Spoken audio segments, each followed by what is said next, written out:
Alright, so now that I've reviewed all the Connery Bond films, it's time to rank them. We're just gonna go through this. I got my Sean Connery James Bond Funko here. Trying not to have a reflection of me. So, we have 7 movies altogether, counting Never Say Never Again, so here we go. Number 7, of course, is Thunderball. I don't care for this one. It's okay, but there's just a lot of things I found myself dozing off here and there. I just don't care for it. I do admit there are some things like the jetpack at the beginning, and Domino was really hot, and Sean Connery is still Sean Connery, and I do like Emilio Largo, but no. Number 6, just by a pinch, is Never Say Never Again. Now, there's a lot of things about this film that's worse than Thunderball, but I found it more enjoyable. Yes, the opening theme song is terrible. Yes, Largo isn't as memorable. They waste Max von Sydow in this film.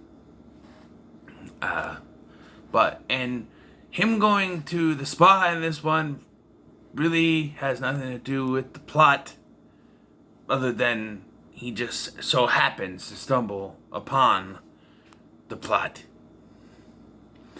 I do like having an eye surgery for the guy instead of having a clone is better. There's actually a fight between Bond and Lippy here on like the one-upsmanship from the original, and yeah, I just overall enjoyed it more. Number 5 is Diamonds Are Forever.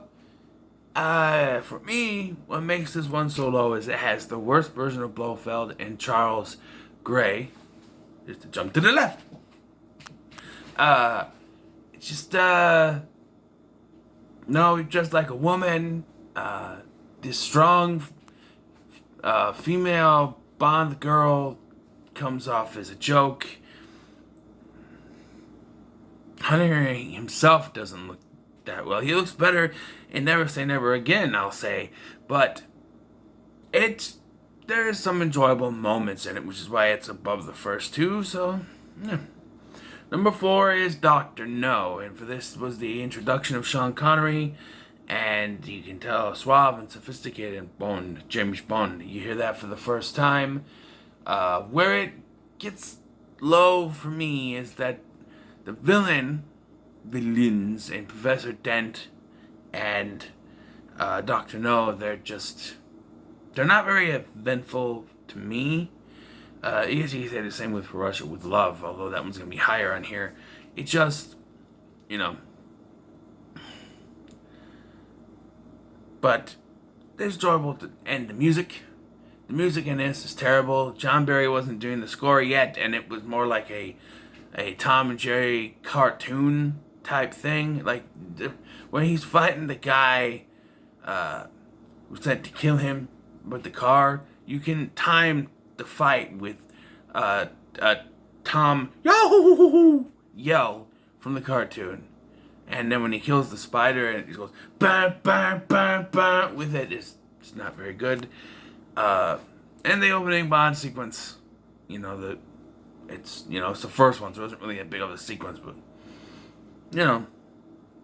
it's still a good film.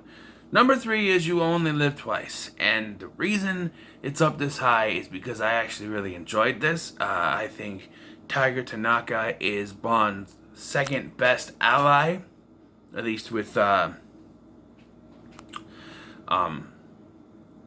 Connery's Bond. Yes, Sean Connery's acting in this is not the best. You can tell he was fed up, he was done.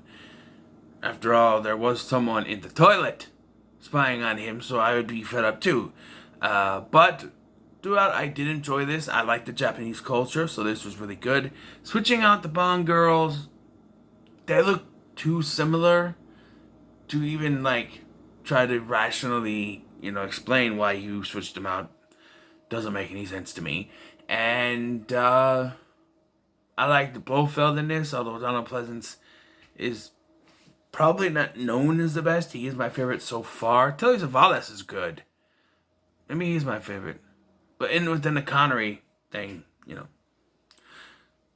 Number 2 is From Russia with Love. And yes, the villain in Rosa Klebb is not a very memorable villain, but you have Donald Grant, who's a very memorable henchman. You have the train fight scene. The Bond girl is a decent Bond girl. You have that opening scene alone where it looks like Bond was killed off, but it's not really Bond. You know? And I think Bond is really good in this, but he's not at his best. We'll discuss that in a minute. And I think that, you know, just the whole aesthetic of this film, Russia and all that stuff, very good. But number 1 is Goldfinger. Yes, it is Connery's best Bond film. It's his best performance. Probably his best villain in Art Goldfinger. Has one of the best. Where's Dr. No, you got the phrase Bond, James Bond. Here you have the classic line, "You expect me to talk? No, Mr. Bond, I expect you to die." Fantastic. He's on the conveyor belt with the laser, and you got the Bond girl and Pussy Galore. What's not to love? Odd Job and his throwing hat. You know, they make fun of that Austin Powers with the shoe. But, yes, it is the best Connery Bond films and one of my favorite Bond films. And so, there it is. And, so I'm done with the ranking part of this, but I see I have a little bit of time left just to talk a little bit. I was not like an overly big fan of Sean Connery. I liked him, but I haven't watched a lot of his movies. But the movies I did watch with him, I thought he was very good in. Like the Bond films, even League of Extraordinary Gentlemen to a point. It seemed like he was really having a fun time with that. I know he was in Iraq, but I haven't seen that movie. I know, shoot me. Indiana Jones and the Last Crusade is probably the best that I know him before this. But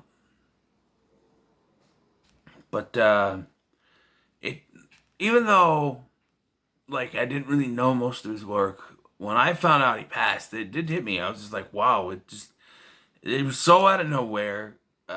You know, people like to keep their personal lives personal. I understand that. And when he died, it was just like, wow, I didn't expect that. On Halloween of all days. I mean, come on. But, yeah, and that's what really spurred me to get into James Bond. Like, you know what? I think I should try to get into the James Bond films, and so I got the collection, and I got this.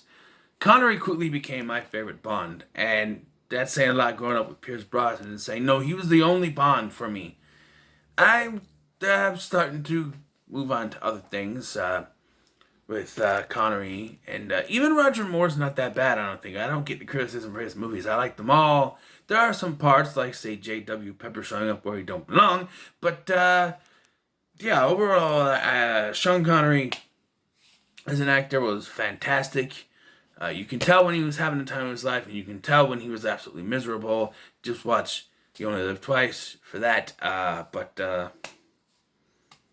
Yeah. I just wanted to say a few words about Sean Connery, even though I don't know much about him. But well, Hunting for Red October was a movie that was always at my grandma's house that I never watched. I have it now, and I will eventually watch it, but yeah. So what are your thoughts on my ranking? Let me know in the comments below. Make sure to like, share, and subscribe. Thanks for watching. I've been Scotty, and I'll see you in the next one.